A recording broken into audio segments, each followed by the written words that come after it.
The Navy is building a controversial explosives handling wharf to load and unload Trident nuclear missiles from submarines at Bangor, 15 miles west of Seattle. The Defense Department's own safety board refused to give the Navy outright permission to build it. But the Navy is building it anyway. To be clear, we're not talking about the danger of a nuclear explosion, but KOMO4 Problem Solver Jeff Burnside investigates what's being called an unacceptable risk. An awesome, complex machine. The Trident nuclear subfleet carries about half the U.S. thermonuclear arsenal, up to 24 missiles in each atomic-powered sub with nearly 100 warheads. At the Bangor subbase on Hood Canal, they're serviced on this Delta dock. In fact, public satellite images show this sub in dock here, another over here. And just up the beach is this wharf, where under that big roof, these Navy documents, heavily censored and rarely seen, show these tubes that carry nuclear missiles inside, being safely loaded and unloaded for maintenance. And the Navy says as D5 missiles age, they need to modernize them. To handle that added work, the Navy is now building this second wharf, so missiles from two subs could be loaded and unloaded side by side at the same time. The green light to build that second wharf usually comes from the Department of Defense's Explosive Safety Board in Alexandria, Virginia, whose purpose is to prevent military disasters. The board flat out rejected that second wharf, according to court documents, in part because the Navy would not study the risk of a chain reaction explosion while loading two subs at two adjacent wharfs. The Navy privately fired back. There are no new increased risks that the Safety Board hasn't previously approved elsewhere for 3 decades. The subbase is shrouded in secrecy, but activists like Glenn Milner think the risks to the public should be publicly discussed. I think the study would find that an accident at one wharf would cause a detonation at the second wharf.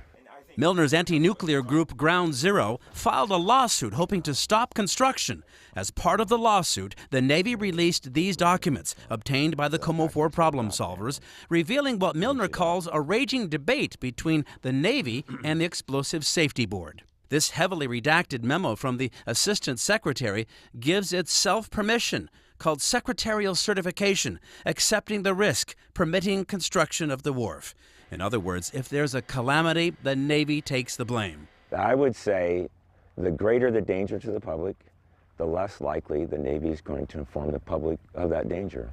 The Explosive Safety Board did not return repeated inquiries from the problem solvers, and Bangor Navy brass declined comment, citing the lawsuit. It's important to remember that we're not talking about nuclear explosions here. Those are disarmed. But the equivalent explosive power of the fuel in each missile is 155,000 tons of TNT. Should both full subs explode, 7.44 million pounds of TNT. Here's some context for that number. This video purports to show the power of just one Trident missile being destroyed. Remember, there can be 24 in each sub. Even though the nuclear warheads are disarmed while in port, 85% of each missile is highly explosive fuel. This Navy map acknowledges that risk. It identifies this danger zone should an explosion in one rocket ignite all the others on just one sub. Critics are suspicious because the danger zones go right up to the edge of the Bangor base, whose boundaries were drawn years before this explosive power of the missiles was even designed. The lawsuit claims the Navy concealed known dangers about a second wharf. Do you believe they lied? Yeah. Oh, of course they did. I mean, they knew all along. They told the public that there's no new risk here. What they've done is they've doubled the amount of explosives, and they've doubled the number of times that missiles are being handled. The Navy has said its 30-year safety record at Bangor is top-notch. Milner acknowledges the chance of one exploding missile igniting 47 others on two subs is extremely remote. I think that's true. But every time it's handled, of course, the greater the likelihood of an accident. A mishandled missile that explodes, according to several expert sources, say even though we're not talking about a nuclear detonation, it could potentially release a small amount of radioactive plutonium, potentially reaching population centers, whichever way a strong wind is blowing. Jeff Burnside, KOMO4 News. The Navy says the new wharf will cost $715 million and will be finished in 3 years.